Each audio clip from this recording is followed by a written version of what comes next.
IPL చరిత్రలోనే అత్యధిక ధర పలికిన ప్లేయర్గా వికెట్ కీపర్ కమ్ బ్యాటర్ అయిన రిషబ్ పంత్ చరిత్ర సృష్టించిన సంగతి తెలిసిందే. లక్నో సూపర్ జైంట్స్ మనోని రికార్డు స్థాయిలో 27 కోట్లకు వెచ్చించి కొనుగోలు చేసింది.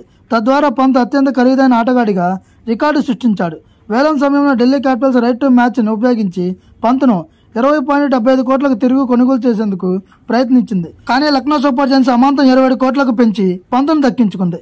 అయితే 27 కోట్లతో పంత్ చేతికి వచ్చేది ఎంత, అందులో ఎంత పన్ను చెల్లించాల్సి ఉంటుంది, ఒకవేళ అతను టోర్నమెంట్ సమయంలో లేదా అంతకుముందు గాయపడితే ఏం జరుగుతుంది, తదుపరి వివరాలు ఇప్పుడు తెలుసుకుందాం. భారత ప్రభుత్వం ఆదాయ పన్ను నిబంధనల ప్రకారం మొత్తం పంత్ కాంట్రాక్ట్ విలువ నుంచి 8.1 కోట్లు ట్యాక్స్ రూపంలో చెల్లించాల్సి ఉంటుంది.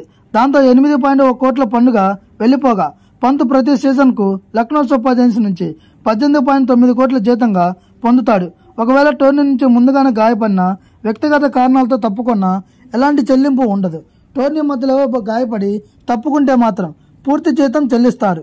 టోర్నమెంట్కు ముందు గాయమైన, వ్యక్తిగత కారణాలతో తప్పుకున్న ఆటగాడి స్థానంలో ఆ మరో ప్లేయర్ను తీసుకునే హక్కు ఫ్రాంచైజీకి ఉంటుంది. టోర్నీకి ముందు గాయపడితే విదేశీ ఆటగాళ్లకు ఎలాంటి పరిహారం చెల్లించబడదు. టీమిండియాకు ఆడుతూ గాయపడిన భారత ఆటగాళ్లు మాత్రం బీసీసీఐ బీమా పాలసీ ప్రకారం ఈ సీజన్ తాలూకా పూర్తి డబ్బును పొందుతారు. ఈ వీడియో కనుక మీకు నచ్చినట్లయితే please like, share and subscribe.